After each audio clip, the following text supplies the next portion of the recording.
Frosty the Snowman, a happy, jolly soul with a corncob pipe, a button nose, and 2 eyes made out of coal. As the most recognizable snowman in the world and the embodiment of winter fun, Frosty has been a staple around Christmas time ever since he first appeared on our screens more than 50 years ago, and has kept his promise to return every Christmas day. It's time for Frosty to come alive once again as we take a look back at his origins and development, his first Christmas special and subsequent sequels, and learn more about the snowman's less than frosty relationship with his wife, Santa Claus, and Rudolph the Red-Nosed Reindeer.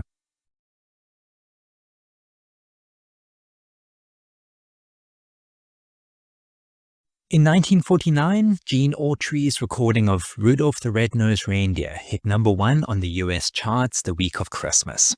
And the next year, in search of another season hit, Autry was pitched the song Frosty the Snowman, written by Walter Jack Rowlands and Steve Nelson. The song's lyrics describe the adventures of Frosty, a snowman who comes to life after a group of children place a magical silk hat on his head. Frosty laughs and plays with the children until the hot sun threatens to melt him, and eventually says goodbye to the children, reassuring them he'll be back again someday. The song was first recorded by Gene Autry and the Cass County Boys on June 12, 1950 at Columbia Record Studios in Hollywood, California, and then covered less than 3 months later by singer and comedian Jimmy Durante on 11th of September 1950, recorded in New York City for MGM Studios, with both versions released in time for the Christmas season. That same year, Little Golden Books published Frosty the Snowman as a children's book, adapted by Annie North Bedford and illustrated by Corinne Melvin.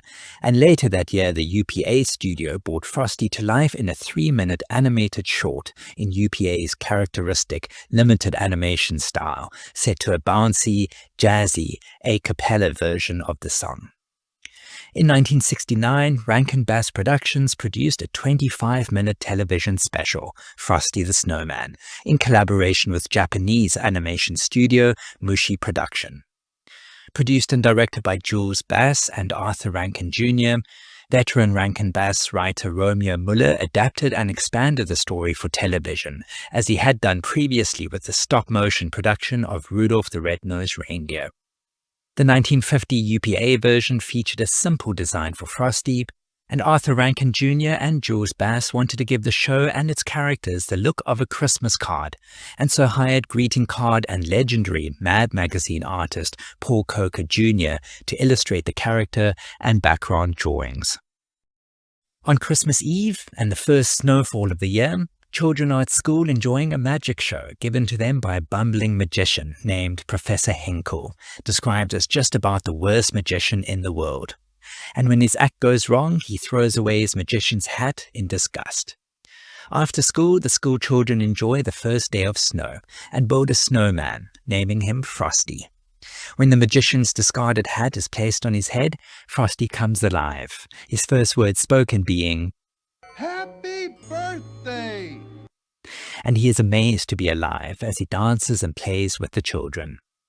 However, as the temperature starts to rise, Frosty fears that he will melt unless he can get to the North Pole, the only place where he cannot melt, and the children endeavor to get Frosty there.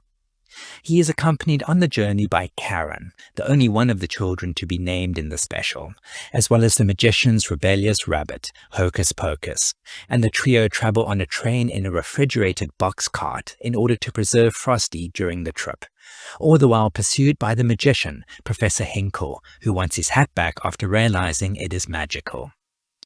Karen succumbs to hypothermia during the trip, and Frosty, with a little help from Hocus Pocus, manages to revive her, but after finding warmth in the greenhouse, Frosty melts into a puddle. Santa explains to a distraught Karen that Frosty was made from Christmas snow, which can never disappear completely. Santa revives Frosty, the two return Karen to her home, and Frosty promises to return every Christmas day. Frosty is initially made up of 2 balls of snow and limbs made from snow, with the addition of a corncob pipe and a button nose, 2 eyes made out of coal, and completed with a magician's magic silk hat that brings him to life. Frosty is described in the song lyrics as a happy, jolly soul, and appears to be good-natured, cheerful, and optimistic, who is overwhelmed and overjoyed to be alive, wasting no time in dancing and playing with the children who made him. He is also seen to be loyal and caring, concerned for the safety of the children around him, especially Karen, and generally embodies the spirit of winter fun. The special featured Jimmy Durante as the narrator in his final film role, who also re-recorded the song for the special, while Frosty himself was voiced by Jackie Vernon in his best-known role. Billy DeWolf voiced the role of Professor Hinkle, while the special also featured the talents of legendary voice artist Paul Frees, who voiced numerous characters including Santa Claus and an Irish traffic cop, and June Foray, voicing the school teacher and the entirety of the children characters, including Karen, the principal child character in the story. Although the original Frosty the Snowman song from 1950 is generally regarded as a Christmas song, Christmas itself was never actually mentioned in the original lyrics, and the animated special changes this by taking place on Christmas Eve and making numerous other references to Christmas, including Frosty's promise at the end to return every Christmas Day.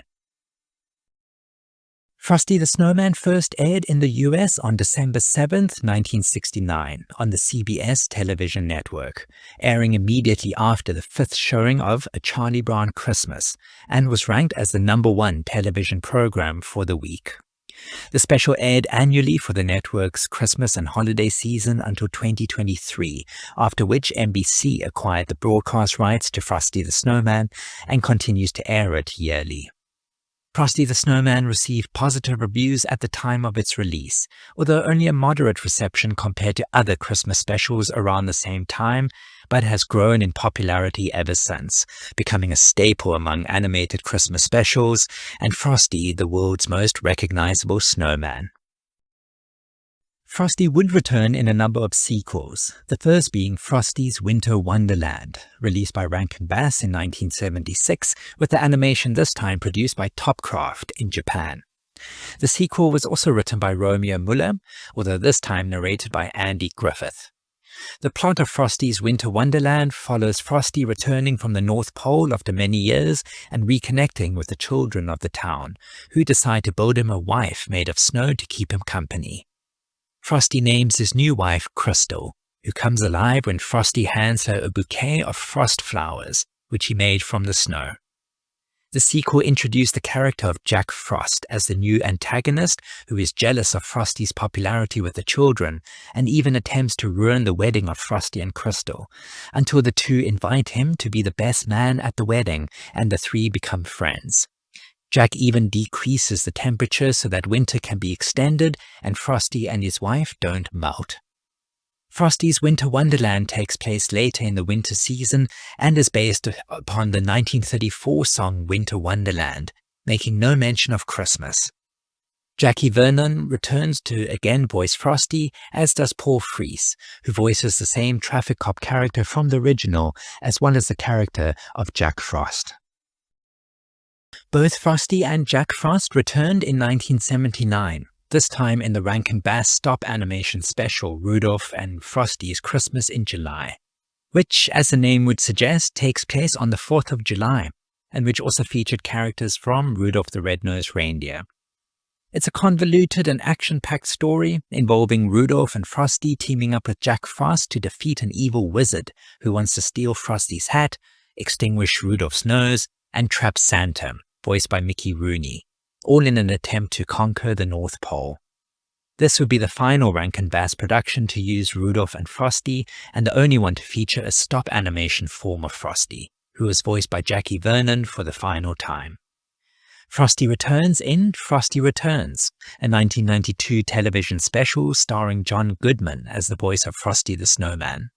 Frosty Returns was the first Frosty adaptation not to be produced by Rankin-Bass, but instead by Broadway Video, with help from longtime Peanuts director Bill Melendez and his Bill Melendez Productions.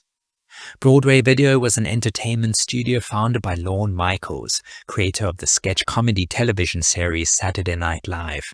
And because of Michael's involvement, the cast of Frosty Returns consisted of sketch comedians, primarily from Saturday Night Live, a show where John Goodman had made frequent guest appearances. Frosty Returns is a sequel to the original song, but set in an entirely separate fictional universe from the other specials, featuring different characters, and is once again a departure from Christmas, instead centered around an important environmental message, emphasizing the importance of snow for the environment. And Frosty returned for the fifth and final time in 2005 in the television special The Legend of Frosty the Snowman, produced by Classic Media, now known as DreamWorks Classics, along with Studio B Productions and Top Draw Animation. The film is narrated by Burt Reynolds, and this time the voice of Frosty the Snowman was provided by Bill Fagerbakke, best known for voicing Patrick in SpongeBob SquarePants, while Tom Kenny, who voiced SpongeBob, also featured as the voice of the town mayor, Mr. Tinkerton. The Legend of Frosty the Snowman tells the story of Frosty arriving in the strict town of Evergreen, where he befriends Tommy Tinkerton and his friends, and Frosty advocates that magic is real and fun. When the Evergreen Elementary's dastardly principal Hank Pankley opposes his activities, Frosty sets out to prove the power of his magic. Although the film holds only a loose continuity with Rankin-Bass's 1969 original special, the design of Frosty is closer to Paul Coker Jr.'s original conception, and Tommy's grandfather is clearly Professor Hinkle, the antagonist of the original special. Aside from a brief mention of Santa Claus, The Legend of Frosty the Snowman also makes no direct reference to Christmas itself. As the world's most famous snowman, parodies of Frosty have appeared in other media over the years. Frosty, voiced by Dan Povenmire, appears in Phineas and Ferb Christmas Vacation as a snowman that Perry the Platypus brings to life, and also made a cameo in the Tiny Toons episode It's a Wonderful Tiny Toons Christmas Special. Frosty made another brief cameo in the Family Guy episode A Very Special Family Guy Frickin' Christmas, and appeared in the intro sequences in 2 episodes of The Simpsons, the 29th season episode Gone Boy, and later reused in the next season, 'Tis the 30th Season. And in 1990, Frosty was featured in his own video game, Frosty the Snowman, a simple 2D side-scroller released on the Commodore 64 with music by the legendary Steve Barrett. Before you go, a word of warning. Researchers at the South China University of Technology have advised people to give Frosty the cold shoulder, as their studies have found that songs with a BPM greater than 120 can encourage dangerous driving habits, while the original Frosty the Snowman song, recorded by Gene Autry all the way back in 1950 and at 172 BPM, is considered by Insuranceopedia to be the most dangerous to drive to, appearing at the top of their list of dangerous Christmas songs, making Frosty the Snowman even more hazardous than Mariah Carey around Christmas time. A scary thought. Thank you as always for watching all the way to the end. Please like this video if you learned something or if it brought back any memories, and let us know in the comments where Frosty ranks among your favorite animated Christmas characters. A very Merry Christmas from Frosty and myself.